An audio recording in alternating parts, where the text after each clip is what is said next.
5వ తరగతి విద్యార్థులు ఒక చక్కని కార్యక్రమాన్ని నిర్వహించారు. తెలుగు సాహిత్యానికి పునాది వేసిన ఆదికవి నుండి దేశ అత్యున్నత పదవిని అధిష్ఠించిన తెలుగు బిడ్డ వరకు మన చరిత్రలోని ముఖ్యమైన మైలురాళ్లను ఈ కృత్యం ద్వారా గుర్తు చేసుకుంటున్నాం. మొదటి తెలుగు రచయిత నన్నయ్య భట్టు గారు. నన్నయ్య భట్టు 11వ శతాబ్దం తెలుగు సాహిత్యంలో ఆదికవిగా ప్రసిద్ధి చెందారు.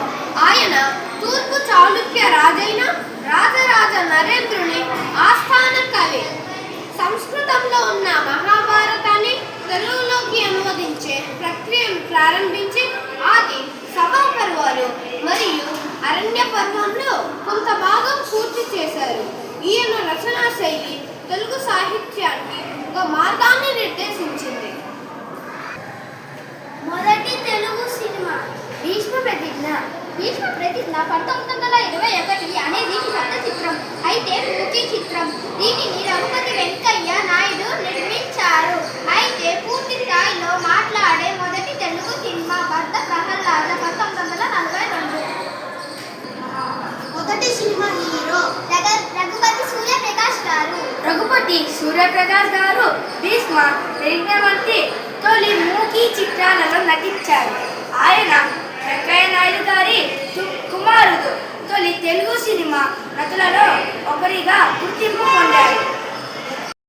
మొదట తెలుగు మాట్లాడిన వారు శాతవాహన ప్రజలు. సుమారు క్రీస్తుపూర్వం 2వ శతాబ్దం నుండి క్రీస్తు శకం 3వ శతాబ్దం వరకు దక్షిణ భారతదేశాన్ని పాలించిన శాతవాహనుల కాలంలోనే తెలుగు భాష ఒక ప్రత్యేకమైన భాషగా ఆవిర్భవించింది. వారి శాసనాలలో ప్రాకృతి భాషలో ఉన్న వాటిలో తెలుగు పదాలు మొట్టమొదటిగా కనబడ్డాయి. ఆ కాలంలో జీవించిన ప్రజలు తెలుగు మాట్లాడినట్లు చారిత్రక ఆధారాలు సూచిస్తున్నాయి. మొదటి తెలుగు ముఖ్యమంత్రి శ్రీ టంగుటూరి ప్రకాశం పంతులు.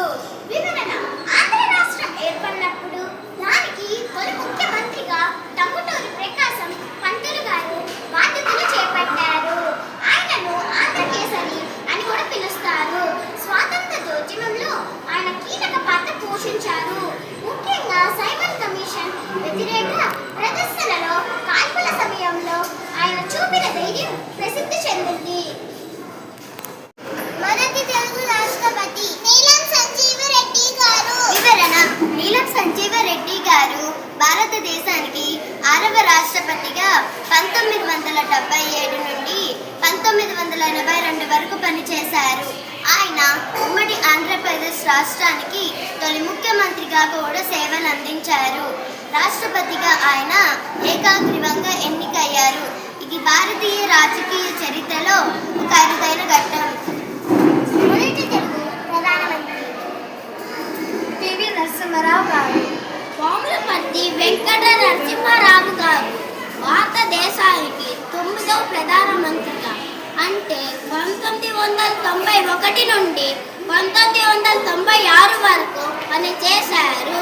దక్షిణ భారతదేశం నుండి ఈ పదవికి చేపట్టిన మొట్టమొదటి వ్యక్తి, అలాగే తెలుగువారు.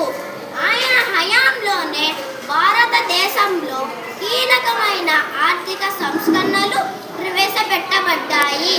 వీటిని ఆర్థిక సంస్కరణల పితామహుడు అని కీర్తిస్తారు. తెలుగు భాషా సంస్కృతుల పట్ల విద్యార్థులకు అవగాహన కల్పించే ఇలాంటి యాక్టివిటీస్ వారిలో దేశభక్తిని, భాషాభిమానాన్ని పెంపొందిస్తాయి. ఈ కార్యక్రమంలో పాల్గొన్న విద్యార్థులు, ప్రోత్సహించిన ఉపాధ్యాయులకు